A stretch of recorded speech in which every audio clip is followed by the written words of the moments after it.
kepada diri kita, hati kita, sehingga kita mudah di dalam mempraktekkan dan juga menjalani di saat-saat mungkin kita tidak bisa mengetahui melalui hal-hal yang lainnya. Assalamualaikum warahmatullahi wabarakatuh. Alhamdulillah sahabat-sahabatku semuanya, dimanapun Anda berada, yang senantiasa tidak henti-hentinya mencari dan mencari lagi tentang kehidupan, tatanan kehidupan di dalam ilmu syariat Islam. Tentunya kita kemarin sudah kurang lebih membahas tentang ilmu i'tiqad, yaitu beriman kepada Allah Subhanahu wa taala, mengikuti dari i'tiqad ahlus sunnah wal jamaah. Sunnah ini adalah Rasulullah, wal jamaah adalah santri-santri Rasulullah, yaitu para sahabat. Sebagaimana i'tiqad tersebut telah masuk kepada bab kepada pengenalan kepada kitab-kitab Allah yang telah diturunkan kepada nabi-nabi Allah. Dan saat ini kita masuk di dalam kajian tentang fikih secara pengenalan secara bertahap-tahap. Kemarin kita sudah membahas kurang lebih tentang sholat, yang berkaitan dengan sholat, siapa orang-orang yang diwajibkan di dalam melaksanakan suatu perintah, yaitu sholat. Yang pertama, tentunya mereka telah kita dengar di video-video saya sebelumnya, yaitu dia harus berakal, dia harus balik, dan betul-betul yakni tidak gila berakal, dan tentunya juga ia memasuki dari umur yang betul-betul diperintahkan lagi sholat. Pertama, jika dia berumur 7 tahun, itu adalah pendidikan yang diperintahkan kepada seorang anak dari seorang ayah yang memerintahkan anak tersebut untuk mengerjakan sholat. Jika sudah masuk ke ambang atau di usia 10 tahun, maka anak tersebut jika ia melalaikan, tentu diberikan suatu peringatan, takzir, baik pukulan kasih sayang, untuk ia mengetahui bahwasanya sholat itu betul-betul penting untuk ditunaikan dan dikerjakan. Wallahu a'lam. Begitu juga kita sudah membahas beberapa dari syarat-syaratnya sholat. Tentunya di video sebelumnya sudah dibahas syaratnya sholat tersebut ada 5. Tentunya awalnya yaitu dia bersuci, suci dari hadas besar, hadas kecil, dan selanjutnya. Sehingga kita jika ingin mengenal dari bab tersebut, silahkan mendengarkan video saya sebelumnya. Saat ini kita akan mempersingkat, yaitu kita melanjutkan dari kajian lanjutan tentang pengenalan terhadap sholat. Yaitu ada berapa dari bilangan rakaat sholat. Seperti biasanya, sebelum dari memulai kajian kita ini, kita meminta kepada Zat yang Maha Agung, yaitu Allah Subhanahu wa taala, agar menganugerahkan keberkahan-keberkahan, manfaat di dalam ilmu yang kita pelajari, tentunya untuk bimbingan hati kita, diri kita, jasad kita kepada pendekatan atau mendekat dari menjadi hamba yang diridhoi Allah Subhanahu wa taala. Kita memulainya dengan surat yang mulia, yaitu Al-Fatihah. Auzubillahi minasyaitonir rajim. Bismillahirrahmanirrahim. Alhamdulillahirabbil alamin arrahmanir rahim. Ya Nabi, ya Nabi, ya Nabi, ya Nabi, ya Nabi. Alhamdulillah sahabat-sahabat semuanya, saat ini kita akan melanjutkan tentang berkaitan dengan sholat. Dan seperti biasa kita ulama yang menulis telah membentuk secara memudahkan dengan tanya dan jawab.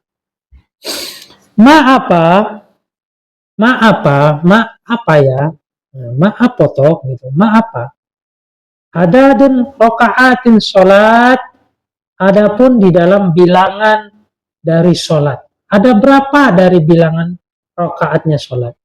Al-mafrudati yang tentunya telah difardukan. Ada berapa dari bilangan sholat yang telah difardukan oleh Allah Subhanahu wa taala? Jawab sab'a asrotan. Sab'a asrotan. Adapun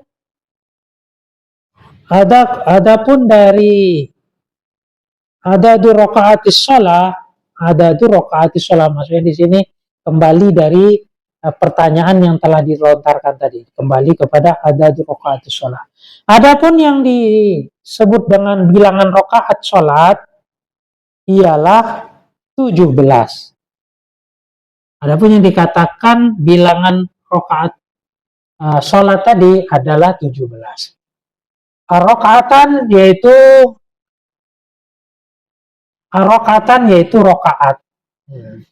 Rakaatan yaitu rakaat. 17 rakaat. Rakaat ini yang mana 2 rakaat. Fi subhi yaitu di dalam sholat subuh. 2 rakaatnya terletak pada sholat subuh. Wa waktuha dan adapun dari waktu dari sholat subuh. Min tulu'il fajri yaitu mulainya dari terbitnya fajar shadiq. Terbitnya dari fajar shadiq. As-shadiqi yaitu shadiq, yaitu yang benar. Jadi fajar ini ulama mengatakan ada 2. Pertama fajar kazib dan yang kedua adalah fajar shadiq. Fajar kazib ini dia terang, setelah itu gelap kembali. Wallahu alam. Demikianlah yang dijelaskan beberapa ulama menyampaikan melalui kalamnya, melalui dari guru-gurunya dan hingga sampai kepada saya pun menyampaikan demikian. Dan adapun yang ditunjukkan waktu di dalam melaksanakan yaitu sholat subuh 2 rakaat yaitu pada waktu sholat pada waktu fajar shadiq, fajar yang benar. Insyaallah semoga Allah beri kefahaman kita. Ila tulu'i syamsi sampai terbitnya dari matahari. Jadi batas dari akhirnya sholat subuh yaitu ketika munculnya matahari. Maka itu batas dari sholat subuh.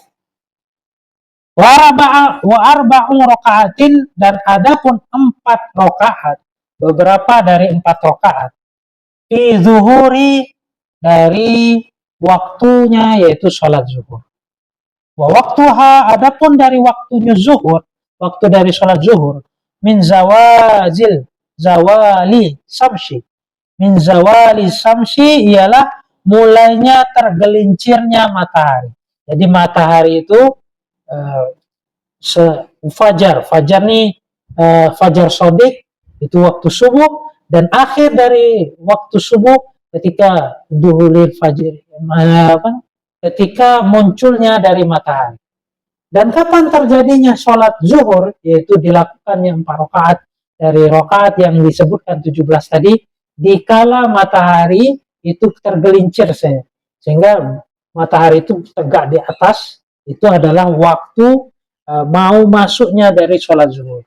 Ketika ia tergelincir, maka itu sudah masuk di dalam sholatnya zuhur. Sehingga di pondok pesantren biasa dipraktekkan dengan suatu bayangan-bayangan bambu ataupun besi dan lainnya, mereka tancapkan ke tanah, dan jika bayangan tersebut sudah ada bayangan dan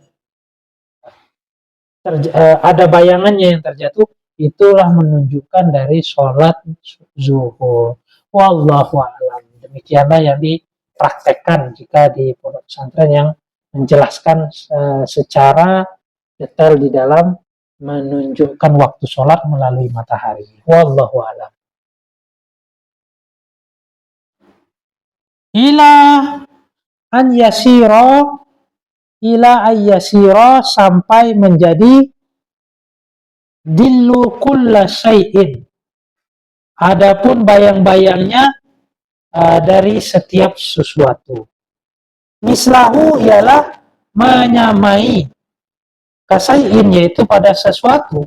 Kasai ini kembali kepada kula syai'in yaitu setiap kembali kepada sesuatu.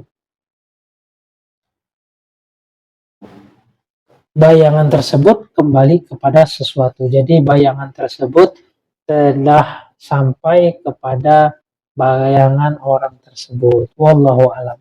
Demikianlah. Jadi waktunya itu hingga akhirnya waktu bayangan tersebut telah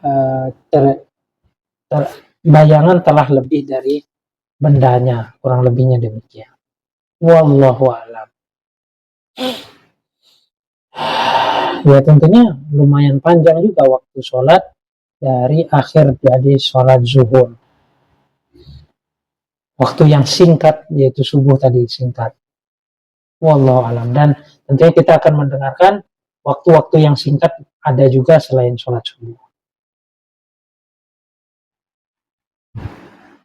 Warba'u raka'atin, dan adapun 4 dari beberapa rakaat fi asrin yaitu di kala asar yaitu sholat asar. Waktuha, adapun dari waktunya sholat asar, min masiri dilli syai'in, yaitu mulai dari jadinya suatu bayang-bayangan kepada sesuatu. Jadi bayang-bayangan tersebut ya waktu asar tuh bayang-bayangan tersebut udah melampaui. Mislahu yaitu menyamai dari suatu perkaranya ila ghurubis syamsi, sampai terbenamnya matahari. Bayang-bayangan tuh betul masih ada bayang-bayangan. Bayangan tersebut sudah melampaui dari batas sholat zuhur, yaitu masuklah sholat asar hingga mataharinya terbenam. Itulah waktu sholat asar. Itu lumayan panjang juga ya teman-teman, waktu dari sholat asar. Jika kita lihat dari sholat zuhur juga begitu lumayan panjang, itu juga dengan sholat asar sampai tenggelam matahari juga panjang. Nah, kalau sholat subuh yaitu fajar shodiq muncul, maka masuk sholat subuh hingga terbitnya matahari. Selebihnya bagaimana? Itu kita jatuh di dalam kelalaian terhadap sholat. Ya jatuhnya qadha dalam sholat.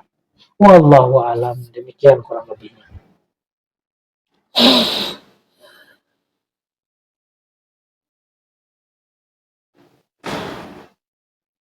Wasalasu rakaatin, dan adapun dari beberapa rakaat dari 3 rakaat fil maghribi, yaitu di waktu sholat maghrib. Waktuha, adapun dari waktunya maghrib, min ghurubis syamsi, yaitu mulainya dari terbenamnya matahari. Wasala surakaatin fil maghrib, dan 3 beberapa dari rakaat di dalam sholat maghrib. Wa waktuha, adalah dari waktu sholatnya maghrib.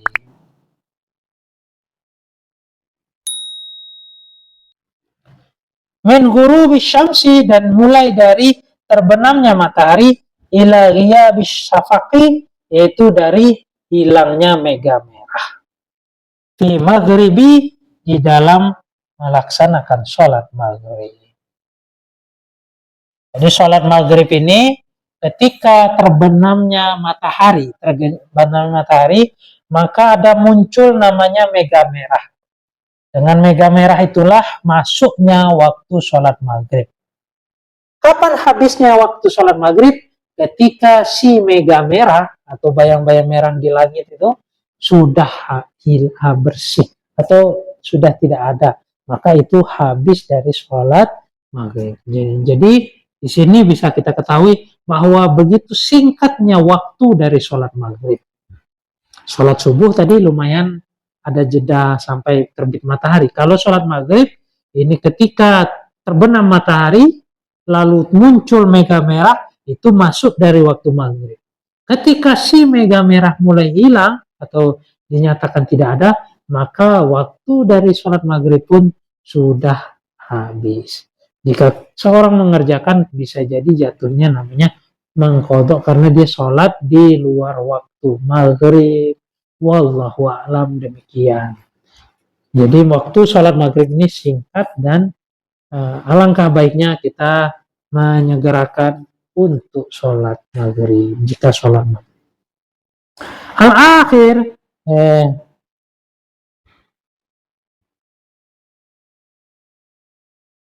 wal wa arba'atu rakaatin, adapun yang keempat dari beberapa rakaat, dari yang keempat fi isya, yaitu di dalam mengerjakan sholat isya. Wa waktuha, adapun dari waktunya sholat isya, waktunya dari sholat isya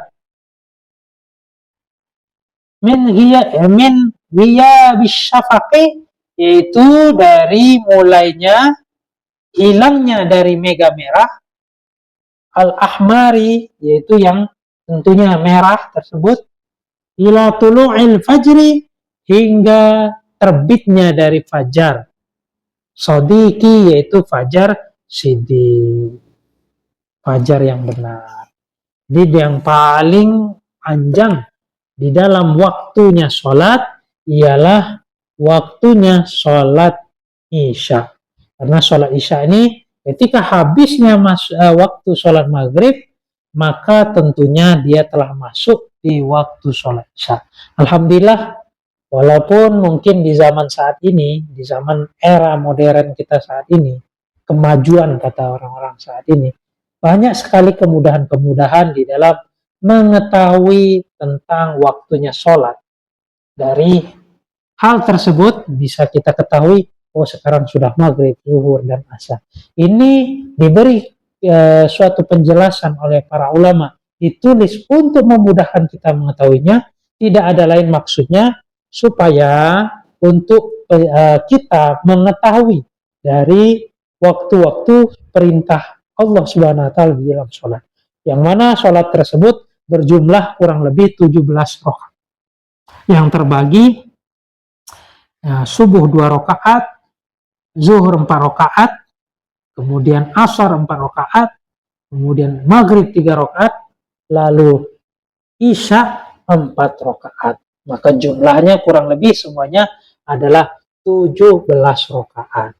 Alhamdulillah, mungkin sampai di sini saja kita pengenalan tentang sholat. Ada berapa rakaat. Jika kita mengerjakan sholat tersebut, maka kita perlu ketahui bahwasanya maghrib itu 3 rakaat. Sehingga jangan sampai kita melakukan lebih dari hal tersebut. Dan subuh adalah 2 rakaat. Wallahu a'lam. Semoga pelajaran yang kita bahas bersama-sama ini sedikit banyaknya membawa manfaat kepada diri kita, hati kita, sehingga kita mudah di dalam mempraktekkan dan juga menjalani di saat-saat mungkin kita tidak bisa mengetahui melalui hal-hal yang lainnya. Dan seperti kita waktu camping dan lain-lainnya, itu kan sangat bermanfaat jika kita memahami dari waktu sholat secara mudah yang diberikan oleh para alim ulama ini. Kurang lebihnya saya mohon maaf, saya undur diri. Jika kalian merasa video saya ini bermanfaat, silahkan share sebanyak-banyaknya dan jangan lupa ditekan like untuk mendukung video saya. Jika ingin mendapatkan notifikasi, saya persilahkan tekan subscribe. Wabillahi taufiq wal hidayah. Assalamualaikum warahmatullahi wabarakatuh.